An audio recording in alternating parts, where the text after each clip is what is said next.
Muy buenos días a todos desde Serenity Markets. Soy Diego Puertas y este es el vídeo de visión semanal donde comentaremos puntos relevantes que hay que tener en cuenta con respecto a la semana pasada y también los eventos más importantes que surgirán para esta nueva semana. Si arrancamos pegando un repaso a cómo cerró Wall Street la semana pasada, recuerden que hoy es martes 16 de enero de 2024 y que ayer lunes 15 de enero Wall Street permaneció cerrado.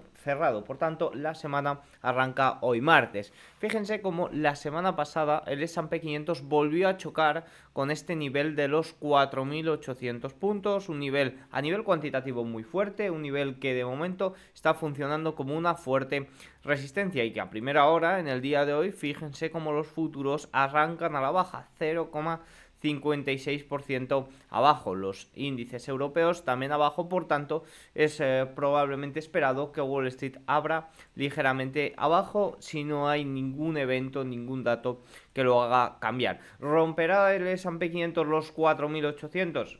Lo romperá. ¿Cuándo? La verdad que no lo sabemos. Es un nivel muy fuerte a nivel cuantitativo. Estacionalmente esta suele ser una de las peores semanas del año. También tenemos vencimientos el miércoles del VIX y tenemos también vencimientos el viernes, el típico vencimiento del tercer viernes de cada mes. Fíjense como a nivel estacional, esta imagen que tenemos aquí suele ser muy positivo las dos primeras semanas del año. No tanto las dos primeras semanas del año cuando venimos de un crecimiento de un 20% en el S&P 500 el año anterior, como ha sucedido, y fíjense como el S&P 500 prácticamente está plano desde inicios de año. Si nos vamos a la parte de opciones, que es donde entra el tema del vencimiento, vemos como cada vez tienen más importancia estas opciones. Fíjense que durante la semana pasada se registró la mayor cantidad de contratos de compra de opciones de S&P 500 jamás adquiridos, pero en promedio fue una cantidad moderada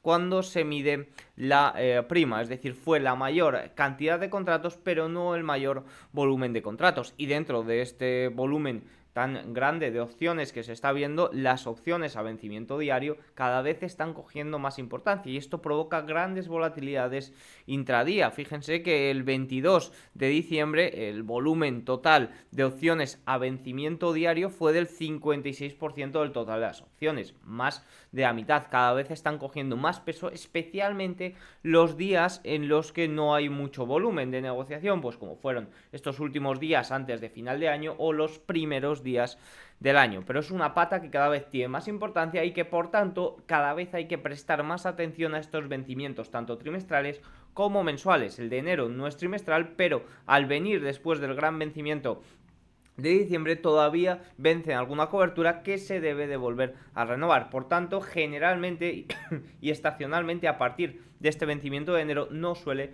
haber muy buena estacionalidad, especialmente ese día, ese viernes no suele ser muy positivo y es lo que hace que esta semana estacionalmente sea de las más negativas. Ya saben, esto al final simplemente es estacional, no significa que vaya a ocurrir 100%, pero sí que es cierto que son pautas que hay que tener en cuenta, porque recuerden, por ejemplo, el vencimiento de septiembre, cómo provocó esa gran caída el año pasado, y son puntos que cada vez tienen más importancia.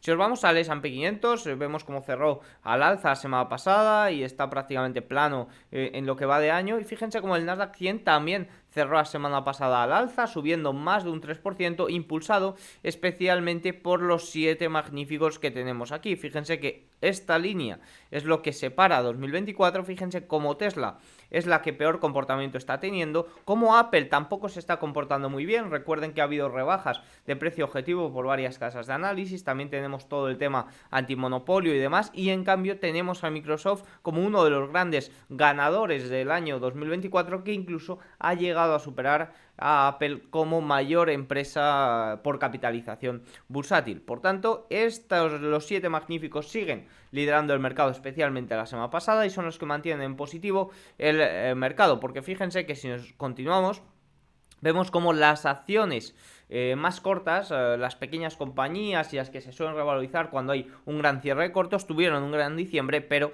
durante el año 2024 no están teniendo un gran rendimiento, lo que hace que el Russell 2000 se mantenga en estos momentos por debajo de este importante nivel de los 2000, por debajo también de media exponencial de 21 sesiones, perdiendo niveles pues importantes como es esto 2000, que no ha logrado servir de apoyo y vuelve de nuevo a este rango de abajo. Sí que es cierto que es una tendencia al alza bastante fuerte. Sí que es cierto que no se han deteriorado mucho los valores, todavía hay un gran porcentaje de ellos, 70%, por encima de la media de 200 sesiones. Por tanto, solo deberíamos de hablar en este momento de correcciones dentro de un mercado al alza. Si nos vamos a los bonos, sí que es cierto que el rendimiento americano de los bonos a corto plazo durante la semana pasada descontó muy fuertemente esas 7 bajadas de tipos para el año 2024, unos 160-175 puntos básicos. Desde mi punto de vista, eso son muchas bajadas de tipos para un soft landing. Es decir, si se producen esas bajadas de tipos será porque hay una debilidad económica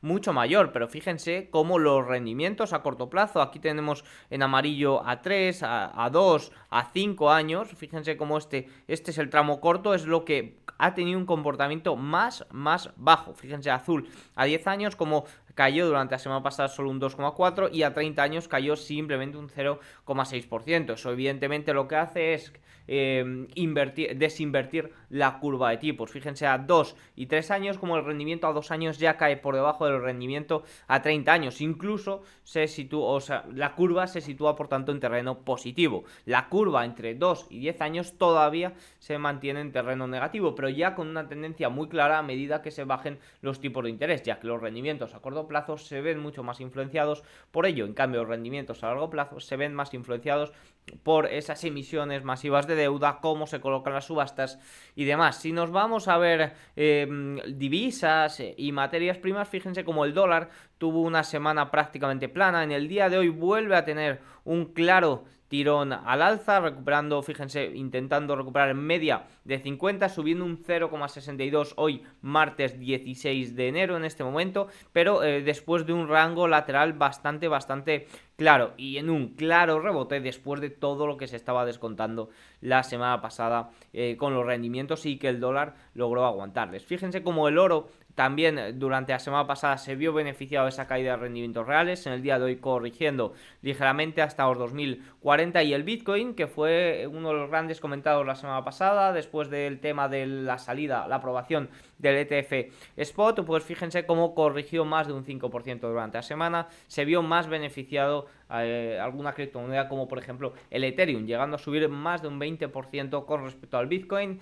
Ese famoso buy the rumor, comprar el rumor, vender la noticia, la verdad que se ha producido de una forma bastante clara en Bitcoin. Si continuamos con puntos importantes a comentar, es eso de las 7 bajadas de tipos que ya he mencionado. Se están descontando en este momento 7 bajadas de tipos por parte del mercado, de ahí que vimos esa caída tan fuerte en los rendimientos, sobre todo a corto plazo. Eso sería unos 160, 175 puntos básicos de bajada. La verdad, sorprende, especialmente después de tener un dato de IPC ligeramente superior. Sí que es cierto que las patas importantes, los servicios y demás, fue lo que hizo que el dato saliera superior. Al final es la pata más pegajosa y esa última milla de inflación ya sabemos que puede convivir con nosotros más tiempo, que quizás debemos acostumbrarnos a mantener los tipos en unos niveles más elevados durante más tiempo y también convivir con una inflación algo más elevada. El problema es que los conflictos en el Mar Rojo se están incrementando y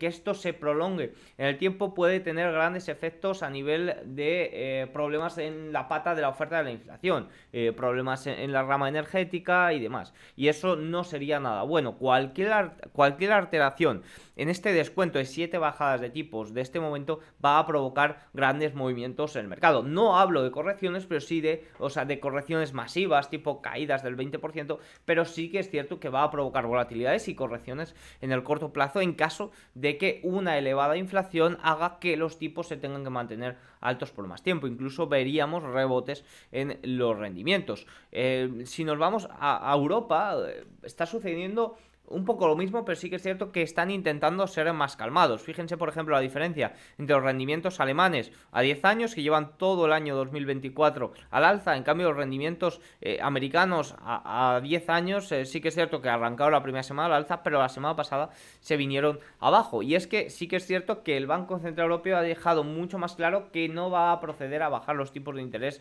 por el momento. Fíjense cómo tuvimos la semana pasada el dato de IPC alemán. Fíjense que se ha confirmado en el día de hoy, martes 16 de enero, en el 3,7%, que es un salto respecto al 3,2% de noviembre. Recuerden que es un crecimiento, es una tasa interanual, y fíjense cómo en diciembre del año 2022 tuvimos una caída del 8,8 al 8,1% debido a efectos fiscales. Por tanto, de ahí es donde viene este salto. Evidentemente, los próximos meses se mantiene el 8,7. Sería, claro, sería esperado un dato de inflación por debajo de este 3,7, pero recuerden que luego, a partir de marzo, es cuando empieza la caída del IPC alemán, y ahí es cuando habrá que ver cómo se estabiliza la tasa interanual de inflación, porque recuerden que cuando es un crecimiento respecto al mismo mes del año anterior, cuando esta inflación es muy elevada, pues es normal que baje. Cuando está subiendo es normal que baje, pero cuando baje, pues veremos a ver cómo se estabiliza. Y también algunos comentarios que están saliendo muy hawkish por parte del Banco Central Europeo. Fíjense que ayer el gobernador del Banco Central de Austria afirmaba que no se están hablando de recortes. A menos que veamos una clara caída hacia el 2%, no podemos hacer ningún anuncio en absoluto sobre cuándo vamos a recortar. Y desde Alemania, Nagel también hacía alusión un poco a la misma idea. Hay que recordar, y esto ya se comentó cuando se produjo ese gran giro de la Reserva Federal, que el Banco Central Europeo no siguió. Uno, la Reserva Federal empezó a subir los tipos de interés antes y parece que lo va a bajar, va a empezar a bajarlos también antes.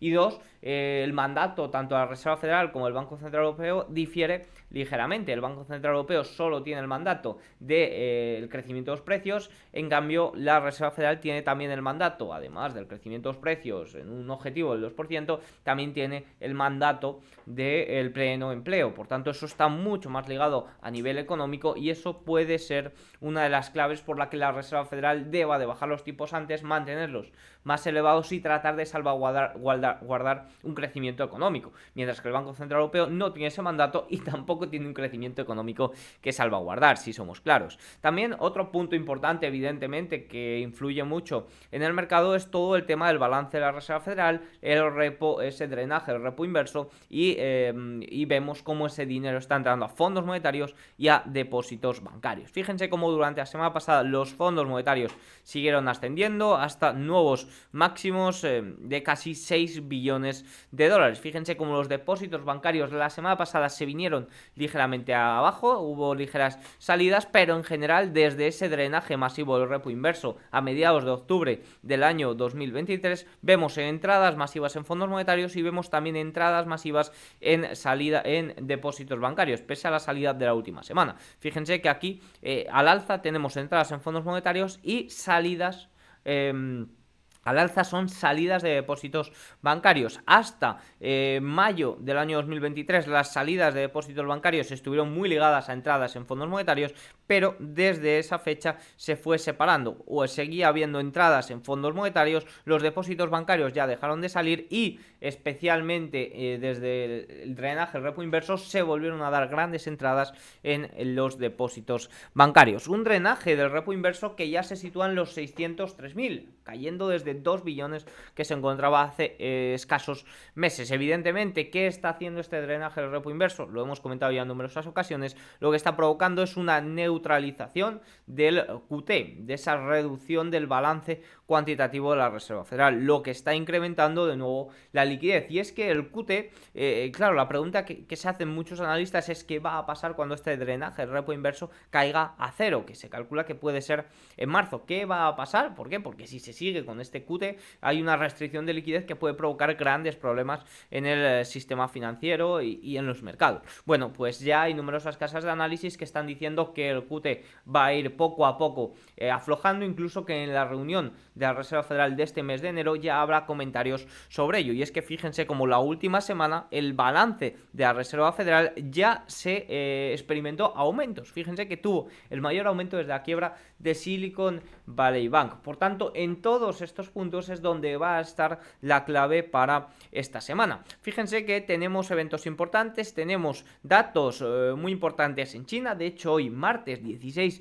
de enero, ha habido nuevos anuncios de estímulos económicos por parte del Banco de China y conoceremos mañana esos datos de Producto Interior Bruto interanual. El objetivo ya saben que es un 5%. Se han producido estímulos en el día de hoy. ¿Qué pasa? Que no va a llegar a ese 5%. Bueno, pues veremos. A ver, de momento el consenso espera un 5,3%. También, como cada mes, conoceremos datos de producción industrial, datos de ventas minoristas también. En Japón conoceremos datos de inflación el viernes, después de conocer los datos de inflación de la región de Tokio la semana pasada, y un desplome total de los salarios que ya elimina por completo esas probabilidades de subidas de tipos para estos próximos meses. De ahí que hayamos tenido esa debilidad clara del yen y esa caída también de los rendimientos japoneses. En la eurozona tendremos para...